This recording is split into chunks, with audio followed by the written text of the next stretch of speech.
here. We have a question coming in from Debbie, and Debbie wants to know, she has lung cancer and the doctor wants to do a bypass.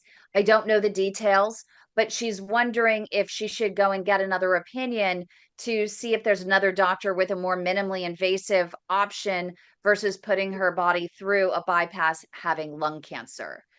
I would always say before you have a bypass or intervention, make sure you feel comfortable that you're given all the options, whoever's doing it. I mean, if I see a patient with a long blockage, I'll have that conversation about bypass, even though I don't do the bypass. I'll say, you can have a bypass, we can work you up, we can have you see the surgeon, but here's why or why not. This is a good idea or that's not a good idea. I would ask the question of, why is a bypass better in this scenario? Is it because you have a good vein and you have a long blockage that a one native vein bypass, which has great data, is the best solution? That's a fair assessment. But if you say, well, this, I would ask, why not an outpatient same day procedure if it's going to allow you to have your lung cancer treated better or move on or whatever is needed. I would just ask, why is a endovascular intervention not okay here?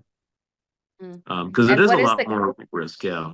Yeah, a lot. And I I say this over and over. I always, with any procedure, if you end up with a procedure, you always ask, what is the contingency plan? Everything fails. What is the contingency plan when it fails?